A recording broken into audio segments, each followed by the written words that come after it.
Bonjour à tous, belle et heureuse année. Je démarre aujourd'hui donc un air de bohème. Je démarre aujourd'hui avec un nouveau format de vidéo, cette fois-ci parler en visu, peut-être pour mieux vous transmettre ma passion. Aujourd'hui, nous allons démarrer par les bases. Comment débuter un jardin? Ce qu'il faut savoir, c'est que avoir un jardin n'a pas forcément besoin d'avoir une parcelle de terre. Vous pouvez faire un jardin d'intérieur dans votre appartement, dans votre maison.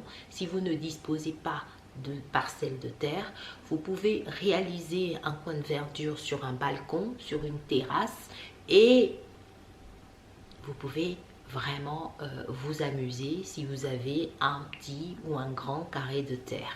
Mais ce n'est pas forcément la priorité d'avoir une parcelle de terre. On peut réaliser un coin de verdure partout où on le veut à partir du moment qu'on dispose de l'espace. Alors, donc, pour continuer et ne pas aller en longueur, je me suis menue d'un petit pense-bête pour éviter en fait de me disperser, parce que quand on parle de quelque chose qu'on aime, on a tendance à déborder. Donc on va se focaliser sur les bases. Alors les principes pour débuter un jardin, c'est déjà de savoir quel type d'emplacement on dispose. Est-ce qu'on dispose d'une terre? Est-ce qu'on dispose d'un balcon? Est-ce qu'on dispose d'une terrasse? C'est très important de le savoir pour en fait emmener ce qui suit. Ensuite, pour ne pas oublier, il faut toujours prendre en compte, quand vous avez une parcelle de terre, il faut prendre en compte ce qui pousse autour de vous. C'est-à-dire qu'il faut regarder le jardin des voisins, l'environnement, même quand vous marchez, vous êtes en bus, il faut regarder les arbres, les fleurs qui s'épanouissent le mieux dans votre environnement. Ça pourra vous donner comment dire ça, un avant-goût de ce qui marche chez vous, en sachant que voilà, en fonction des environnements, la nature de terre est différente. Mais il faut déjà voir dans votre climat, dans votre environnement, ce qui pousse, ce qui fleurit le mieux et ce qui s'épanouit le mieux en matière de végétal. Voilà. Donc, il faut prendre en compte également, donc on a dit l'emplacement, parcelle, terrasse, balcon, il faut prendre en compte la nature, si je ne me trompe pas, la forme du jardin. C'est-à-dire que ce soit une parcelle, il faut voir si votre jardin est en longueur, en carré, en courbe, en rond, ou voilà, ou en rectangulaire. Tout ça là en fait pour mieux optimiser l'espace. Moi j'ai un jardin en longueur, donc quand on a un jardin en longueur, ça fait un espèce de couloir, donc il faut créer des chambres de verdure, des ambiances différentes pour qu'on ne voit pas en fait que vous ayez un un jardin en longueur. Bref, ça c'est un exemple. Donc c'est très important de savoir quelle forme de jardin, de terrasse, de balcon vous avez pour mieux adapter en fait l'aménagement de vos plantes. Ensuite, donc je vais pas m'égarer. Il faut également connaître la nature du sol. Donc, si vous avez une parcelle de terre, il faut déterminer si votre sol est acide, si votre sol est calcaire.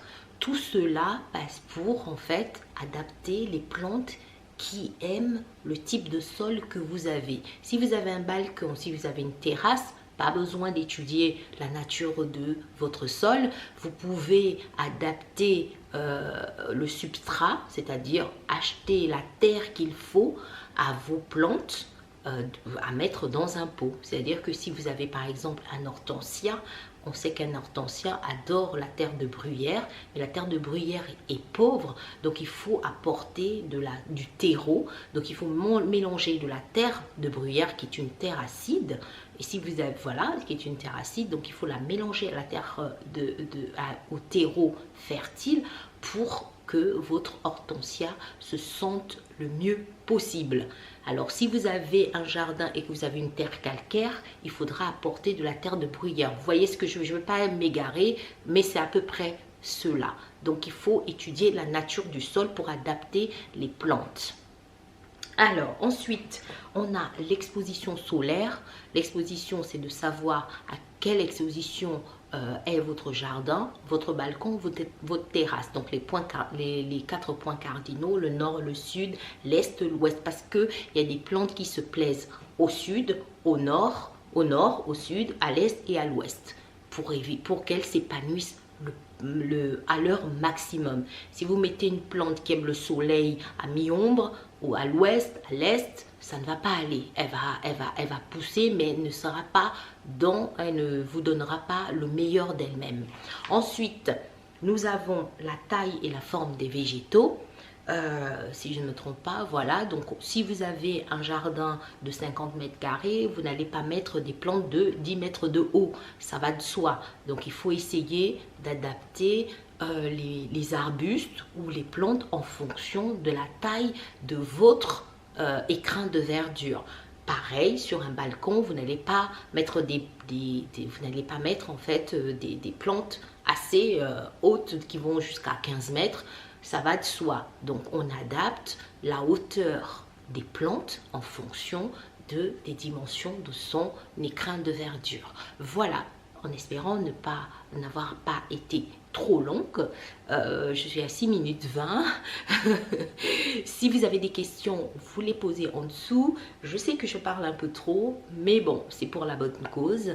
Je vous souhaite de belles aventures dans vos balcons, sur vos terrasses, dans votre jardin. C'est maintenant qu'il faut penser au printemps. On plante en automne.